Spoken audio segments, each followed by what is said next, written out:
Hello everyone, this is Annette Stanton. I hope you're having a great day. I've just been speaking with a client who was sharing with me the challenge of asking for help, and a lot of us are trying to do it all by ourselves, and I can relate to that one very well. It is something that I continue to what would you call learn lessons around. And I said to her, well, what was the challenge that she was having in asking for help? And one of them was that she felt like it was a sense of weakness, and that possibly that, in the past, what she'd noticed was that people would judge her based on not knowing, and then she would feel, silly that she didn't know already what it was that she needed help on, and that she needed to try and work it out herself. The other thing that she didn't, she felt like she was being a burden on other people by asking. Also, in asking other people, one of the experiences that she'd noticed was being rejected and or with no response. So it's a human thing that we all have gone through at different phases and stages of our life in asking for help. And one of the big things with people who are either high achievers, impatient types of people, perfectionists are the type of people who are really, really hard on themselves, and they consider it a weakness if they do have to ask for help in some way, whatever that might be. And in this case, it was to do with asking for help in her business and progressing forward in areas that she didn't know about, she didn't have strengths on, and what you don't know, you don't know. So that's my dog barking in the background in my office here. So anyway, let's continue. So what I suggested to her, one of the ways that I got around this was to, firstly, she noticed that she would go back into the past memories of asking for help and what she was challenged by emotionally and physically. So we have a cellular memory from our past.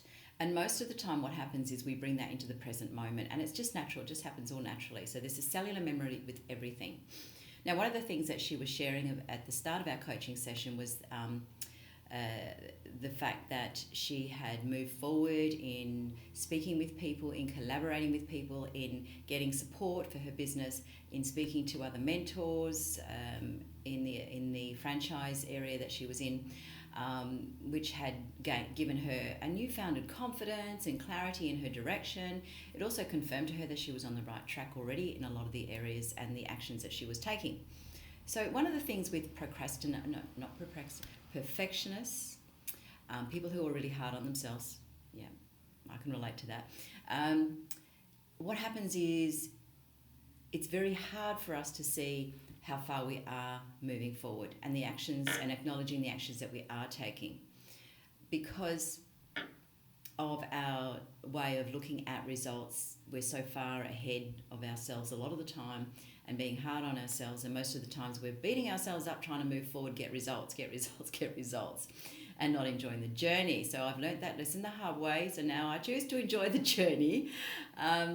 So one of the ways that I got around this, which I shared with this woman this morning, is to speak to yourself in a way that notices. So you become the observer of yourself when you're going back into a past memory. That, it's like if you're about to do something like make a phone call and you're really nervous or whatever, then you're all of a sudden you're stopping yourself from doing that, and you notice, bringing in the past of when you did that last time, you felt rejected, you felt silly, you felt whatever, okay? So, yes, the beauty of running a home business. I have my puppy dog with me. So I'll continue. Anyway, so I said, look, just notice it, observe it, bring it in together. Don't make it wrong. You want to acknowledge it. Okay, I hear you. I acknowledge the fact that has happened back then. And I also bring in the immediate past action that you've taken. Look for areas that have supported you in this particular, like for example with this woman, I said, well, the fact is that you have moved forward.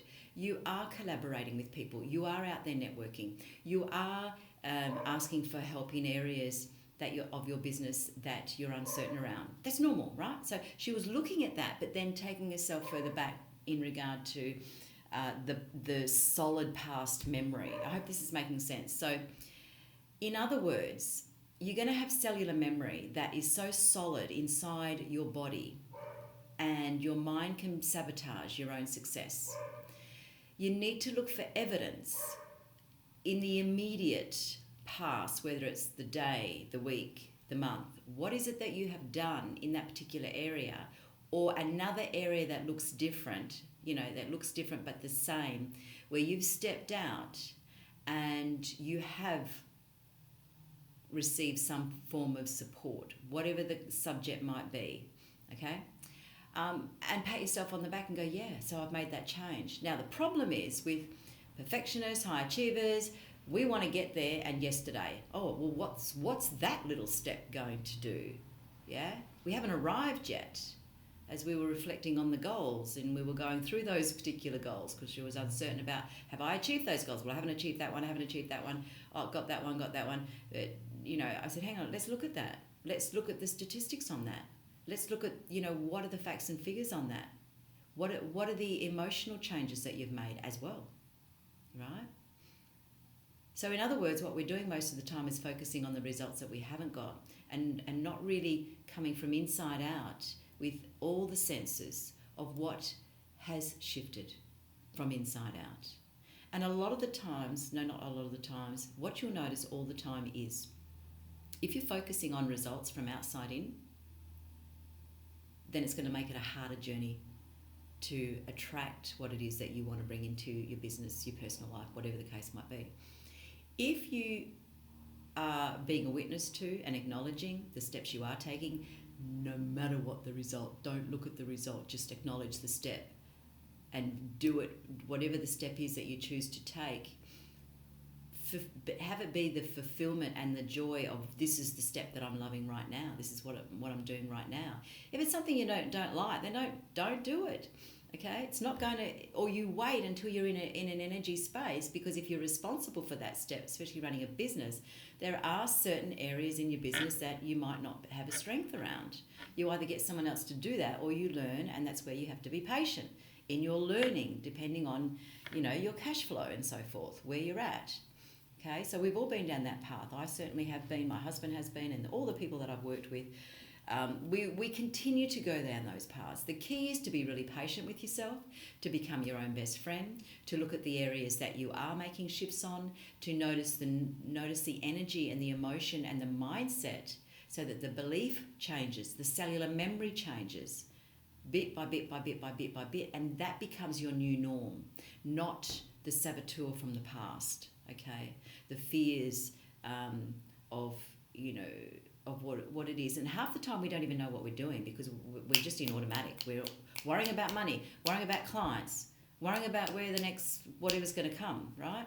Haven't received this yet, haven't got that yet. It's always about what's missing. And if you focus on what is, as in what it is that you are doing, the action you are taking, like it's in its fullest completion, then you've already arrived, right? That is the result. It's the journey is the result, not the destination, yeah? But I can tell you that if you enjoy the journey and you see every action that you take in its fullest completion, like you've arrived, then you're going to attract so much more, because people want to be around people like you, right? So I hope that makes sense. It's, in other words, being your own best friend, noticing what you're telling yourself, yeah, how you're talking to yourself, and love the journey. So this is about you creating a life and a business that you love. It's not about creating a life and a business in a future that you will love. You got to love it now. Do it now. Enjoy it now. Yeah? And it's all about setting the foundations up with a mindset so that your mind and your body and your soul are so balanced and in an equilibrium balance. The balance is about equilibration, which is an energy and vitality, which is natural inside of you in your flow, right? And each and every one of us has that. And this is where attraction comes in. This is where your uniqueness lies. This is where your natural creativity and your business growth lies. Your personal growth, yeah? So transformation in your life and business occurs from there. If you would like any support with that, if you would like to find out more, please I'm happy for you to ask any questions that you might have. If you'd like to do some coaching with me around this, then please personal message me, and I'd like to have a conversation with you about it and see how I can help you to transform your life, your business in a way that you love. Yeah. Come and join me on the journey of creating a life and a business that you love, because this is the life journey that I have been on for many, many years, and I'm finally owning it now, loving every step of the way. And it also means I'm human. We're all human and real. We go through our challenges, but it's about knowing that those challenges are an evolution and a path of your own growth, and getting to know yourself in a better way and what works best for you. It's about knowing who you are, what's important to you, and how best you want to serve yourself and others on this planet. So this is Annette Stanton. Have a fabulous day. Look forward to speaking with you soon. Bye for now. Ciao.